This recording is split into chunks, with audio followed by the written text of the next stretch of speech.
So I think they want to give me a Close. taste. Oh, there we go. Can you hear me? Yeah, I can. I can hear you. I can't see Okay. you. Okay, hold on. Let me. Been a minute, man, since I've been on this. There you go. All right, there we go. There we go. Now we got you, and then I'll play this. Would you please welcome to the Putting You Over podcast, the problem, Safa Fatu.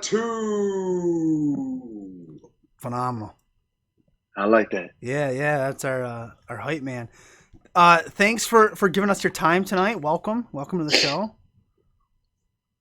Yeah, no problem, man. My bad about last night, man. Hey, I got kids. yeah, I got 3 daughters, and I get it. Vanessa's got 2 kids as well. Family first, right?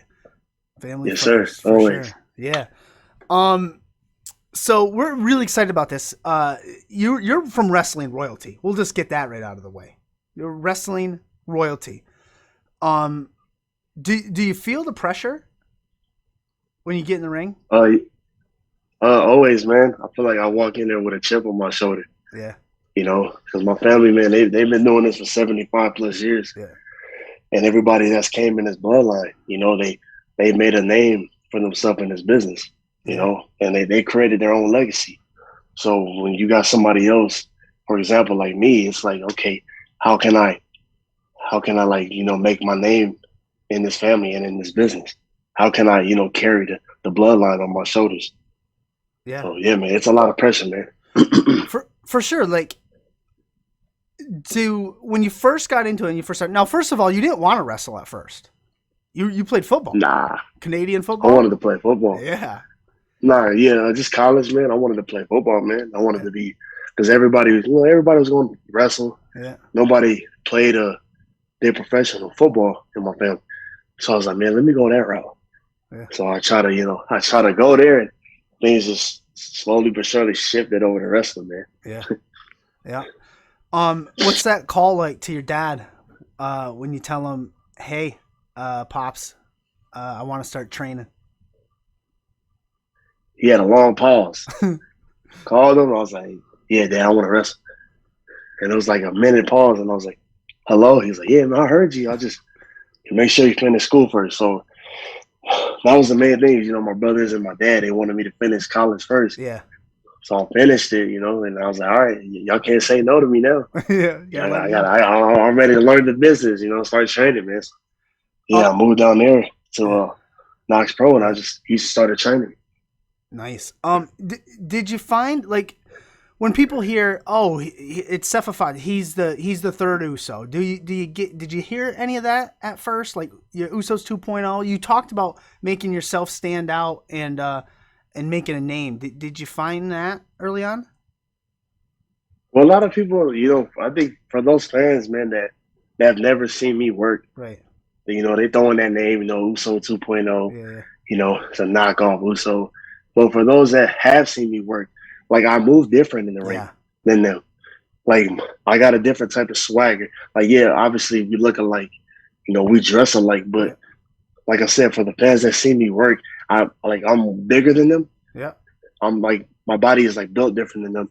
So like, I move different in the ring. I'm much of a bigger, heavier guy than they are. Yeah. They're high flyers, they're lighter. I'm like the heavier, bigger type, you know what I mean? So yeah, man, I got used to it, man. So yeah, you're definitely saw some of your FSW stuff, powerful, just like impactful. Boom. That's for anyone that's never seen it. Yeah, for anybody who's never seen him work, you definitely stand out and make a name for yourself. Now, we talked about FSW over future stars of wrestling. Joe DeFalco, I think, is one of the guys there. What does it mean? What does he mean to you? And what does it mean to you to be a part of FSW to help you so early on to get exposure? Well, I'm just glad that the FSW staff and Joe, they welcomed me with open arms, because obviously they knew who I was. Yeah, they knew where I was coming from. So I think FSW was the perfect place to make a name for myself. I think when I told my dad that I wanted to go out there and try to get exposure for myself and see the independent scene, and then he referred that to Las Vegas because I was moving to Las Vegas at the time, and he goes, I think I know a school out there called FSW. So when I looked it up, I seen all these top names. I'm like, man, Yeah. they really got some guys over Yeah. there. That'll be the perfect place for me to go over there and try to run with those names, Excuse me. And Yeah. then I was like, if wrestling is my thing and I can prove myself, that I do belong in this business, that's the perfect place to start at is in Vegas. Because Yeah. they got all the top names. And, when I came to FSW, I shot faster. I improved faster than most of the guys there, Yeah. because of where I was coming from. But yeah, man, I'm glad and thankful that I did start at FSW because they had so much exposure, Yeah. and that's how I got my name out there faster. And now look, Yeah. There. Now you're the problem. How'd you come up with that name? man, I had a list full of nicknames, man, and I was just writing it. No doubt, I was just writing it. I'm like, the Samoan something, the Samoan this, and I'm like, every Samoan wrestler always has like Samoan in it, like the Samoan Bulldozer. Yeah. My cousin, the Samoan Werewolf, and I'm like, man, I need to get away from that. Like, Yeah. And I was like, one of my favorite basketball players, Allen Iverson. Okay. He was the answer. Yeah. He was the answer, and I was like, the answer is 752. I was like, nah, that don't sound right. I was like, the problem. And I just kept saying it. And I kept saying it. Like, I was like, man, this is gonna work. Yeah. So I started just tweeting it out there. I started saying it, and it caught on. It was catchy. Yeah. And I was like, man, hell yeah, I like this. This can work. Speak it into And now existence. that's how I came up with it. Yeah, just like that. No problem. I like it. And FSW, man, I tell you, you, Chris Bay, Hammerstone, just Nick some Gage. some top names out there for sure. Karrion Cross. Yeah. This goes on, man. Yeah. So you did. That was a smart move because you do get the exposure there and get your name out there. And, all those guys have moved on. And so I just see great things. I mean, you're going to cause a problem somewhere. And somewhere soon, I have a feeling. I was telling Vanessa, I was like, Vanessa, we got to reschedule. We got to get them quick because... Because if I go somewhere, they can't. They won't let me do this. we got to get them now. I was thinking today, I thought I was going to see your name drafted in the MLW draft on Thursday. That's what I thought. And I was like, oh, I don't know. Maybe. He could show up anywhere. You could show up on a Wednesday, on a Friday, on a Monday. Where would you like to show up? On a Tuesday. Who knows? On a Tuesday, exactly. On a Tuesday. Who knows? For sure. I like, man, I think anywhere, man. I mean, I was watching the MLW draft. They got my cousin over there running things. Yep. Jacob Fatu, Yep. MLW heavyweight champ. That's right. So I was like, okay, that'd be cool to go over there and run things with him. I was like, then I'm watching my brothers. I'm like, man, that'll be cool to be on the big stage with them too, with the big cousin Roman Reigns. Yeah. Running things too. Then I was like, maybe I should start my own thing in AEW. Maybe I go my own route, make my own path, make noise over there, take over that company while everybody else is taking over their own company. And I looked in Japan. I was like, man, I'm just trying to figure out which team I can be a good player for. Just like for the NFL. Yeah. I'm a player on the field. I want to be on the field and make plays. That's what I do. I make plays when I'm out there in the ring. I'm not here to sit on the bench, ride the bench. I want to be the MVP of the league. So I'm just trying to figure out where I can go and make an impact for myself. It's all about timing too, man. Yeah. I do believe in timing. So, for example, for FSW, I came in at the right time. There was nobody there. Everybody had just got signed and left. So I just came in at the right time, man. Shot shit to the top. So that's what I'm looking to do. Excellent. I can't wait. I'm so excited. Do you prefer to be a heel or a face? What's more natural for you? I think a heel, man. Yeah. But fans they now they cheer for the bad guys these Exactly. days. Yeah. And I try to be a heel so many times here at FSW. Man, the crowd just cheer me on, and I had no choice but to turn face. Yeah. But I can work better as both. But if I had to pick one, I want to choose to be a heel. Yeah. I prefer heels too, but you're right. You're right. In today's day and age, heels are cool. Everyone, I mean, it's a tough situation. People do cheer Yeah. for the heels. Yeah. Poor good guys. They're trying to Yeah. get people behind them fans, but they love the bad guys. They love the bad guys and want to live through them. When you come out to the ring. Well, first of all, we had the lockdown and the pandemic and all that. But when you come out, how do you grab the crowd? How do you grab them? Man, just the way I look. Yeah. Just the way I walk, the way I just swag. Sometimes people gotta say something. They gotta do all this body movement to get the crowd. I just like to, just stand there and just look. And I think that's what gravitates the fans towards me. Yeah. Just sitting there looking at my opponent like, I'm gonna kick you. I'm gonna kick your ass.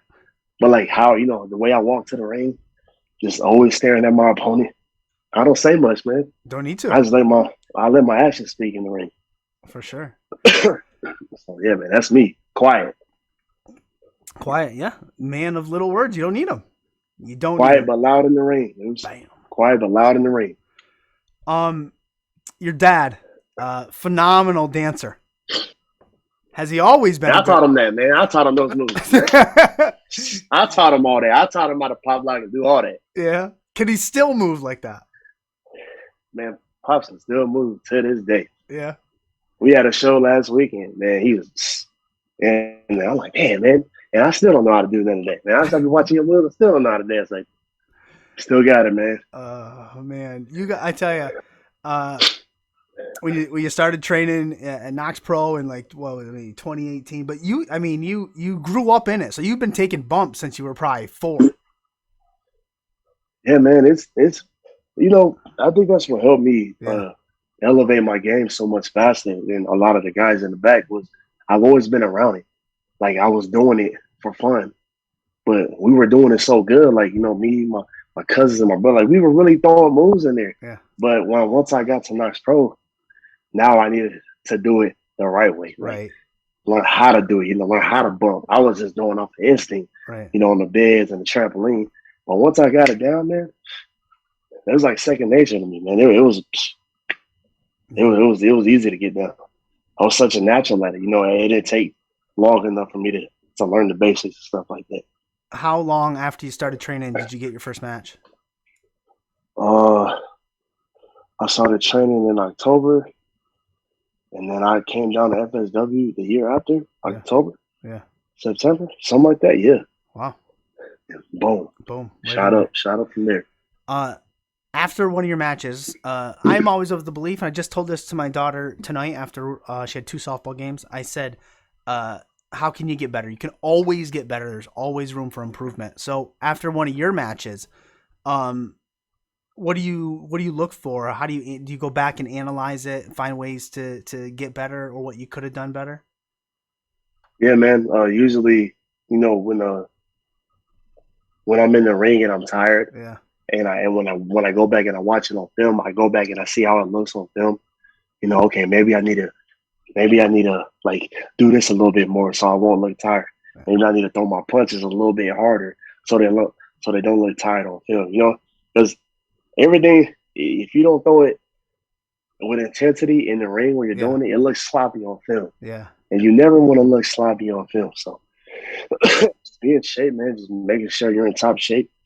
Make sure you're breathing and just like the things that you thought you done wrong in the match, you can go back and make sure that it doesn't happen the next time around. Mm-hmm. Yeah. So yeah, man, that's all. I always watch my matches, man. Always. Yeah. Go back, find where you can fine tune it. What was I just gonna say? I was gonna lead into something. I can't remember now. Let's do a little word association. I'm gonna throw a couple wrestlers at you, and you just tell me whatever pops in your head. Chris Bay. It's brother for life. Yeah. Yeah. He seems Man. he's great in the ring. Phenomenal, like smooth. So did you happen to catch our match? We had wrestling. Yeah, I think it was in April. Yeah, I don't think I've seen that one. I wanted to find out if you guys met because I watched an interview you had with, oh gosh, I can't remember who it was for, but he showed up in the interview and you guys hadn't met, it hadn't been in the ring yet at that time, and that's on my list. I was gonna go back and watch it. Just kids, I hadn't got to it yet. Yeah, man, 3 years, man, 3 years in the making. We finally wrestled. Yeah, I saw you tweet that first out. Time, The first time we touched, man, was in the Rumble. My first Rumble. Okay. I popped him up for a pop-up small drop. Boom, went crazy. He was like the last three, and then he threw me over the top. Oh, so I've always wanted to work him. Man, like, man, he's smooth in there. Yeah. Like he is the guy at FSW. Yeah. I need to run with him. Before I leave FSW, I need to wrestle Chris Bay. And man, we killed it, man. Yeah. We killed the damn match. I'm gonna have to go back. We'll have to watch that. What about Alexander Hammerstone? Leader. Yeah. Leader, man. Workhorse. He's one of those guys where how a wrestler should work, how a wrestler should look and work. Yeah, he looks like when he comes to the back, everybody gravitates towards him. He's a humble dude, man. He's a cool person. Nice. Ice Williams. Oh God, asshole. Nah, I was playing. Let's see. Ice Williams, coldest wrestler on the planet. Cold as ice. Cold as ice. We had our little run for the past couple of weeks. Yeah. Yep, I saw that. I was following along on Twitter. I think he might have stole your jacket, or you stole his jacket. I got my jacket back. I got it back. Got it back. I got a couple more questions, and then I'm gonna let you get out of here. We got early nights. I'm excited. I've been out in the sun. You good, Oos? You good? Yeah, you good, brother. No rush over here. Speaking of Oos, so I had this question. I was telling my wife. My wife used to watch wrestling with me back in the day, so she knew your dad. I was like, yeah, I have to get this guy on.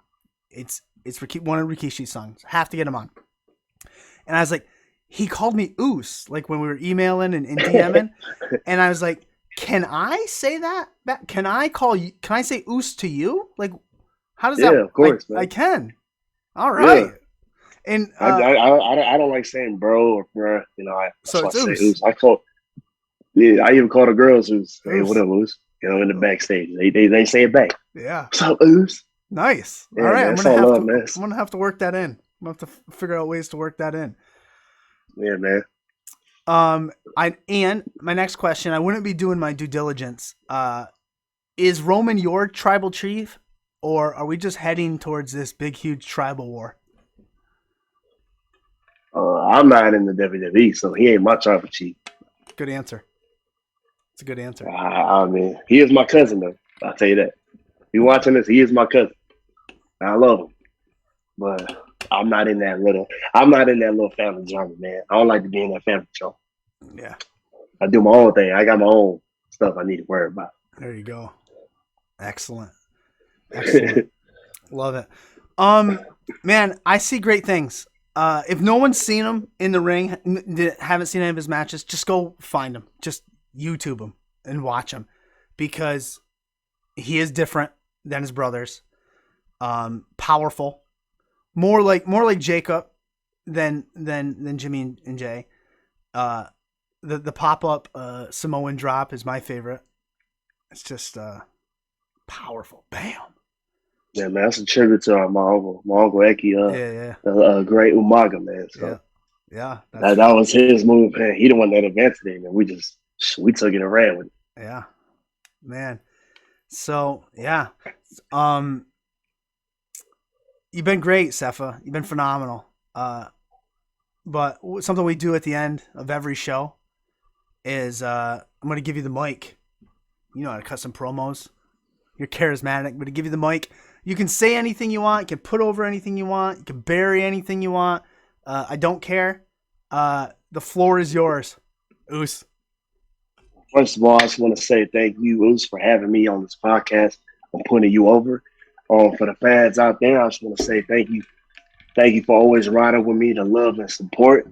You know, I did my thing for the past 3 years, but now I think it's time to do it on a bigger stage and to show the whole world what I can really do. So for everybody that haven't seen me yet, go check your boy out. Keep a peep out what I'm about to do next. Because wherever I land or wherever I go, it's about to be a problem, yo. Awesome. Excellent. Excellent. Well, Luce, it's been a pleasure. We're going to let you go. Have yourself a wonderful night. Thanks for giving us your time. We dropped all your links in the chat tonight. All your stuff. Your new store just came out. Some hot shirts. Yes, sir. Get those. Go copy one, y'all. Go Yeah. copy one. Go copy one. Have a great night, and we'll talk to you soon. All right, Luce. Yeah. Peace. Peace. Awesome. It's great stuff, Vanessa. See ya. Thank you, brother. Peace.